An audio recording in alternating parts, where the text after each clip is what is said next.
Super Tuesday just 1 week away. Voters will be deciding who to send to Washington with some very rare openings for Bay Area congressional seats. KTVU political reporter Greg Lee here with us in studio. And Greg, some generational change is coming here. Yeah, Mike, that's exactly right. We will see some fresh faces representing the Bay Area for the first time in decades. And with experience comes influence and knowledge of how to navigate the halls of Congress.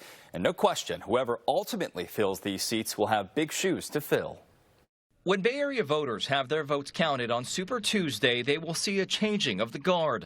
Longtime Bay Area representatives either retiring or running for new offices and taking with them decades of experience. That's a lot of brain power. People know who the district, know how to get things done in Congress. We're losing that. It began with Congresswoman Jackie Speier, who chose not to run in 2022 after 15 years in the House. Oakland Representative Barbara Lee is running for Senate, vacating the position she's held for 26 years.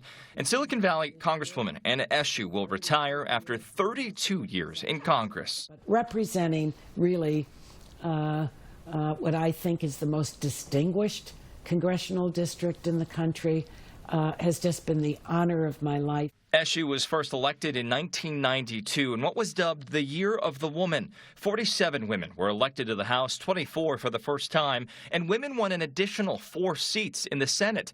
Among them, the late Senator Dianne Feinstein, who served 31 years in the upper chamber. The representation is so important because now we have more African American women, we have gay women, we have Hispanic women, we have Native American women, and their voices are so important. We are losing a huge generation of seniority, and especially in the U.S. Senate, seniority is everything.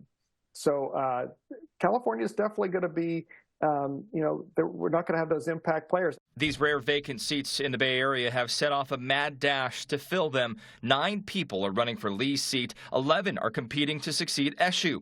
While the candidates may be novices in Congress, Eshoo says they all bring their own valuable perspective. There's a variation of experience, some in local government, some local government, and combined with work in the state legislature, some never having held public office, but have done wonderful things in their lives.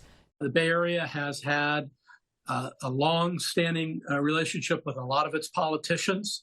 The names are very familiar, household names, but there comes a transition. A transition that could potentially define a new era. 33% of House members from California are women, and there's a possibility that could shrink to even smaller numbers, and more than half of the voters are women.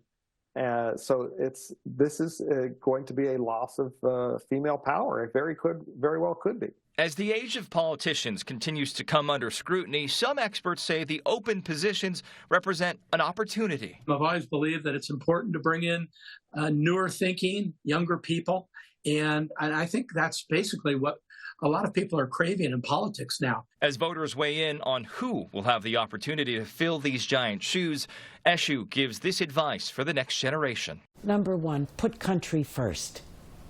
Always put your country first, our country first. Don't vote out of fear.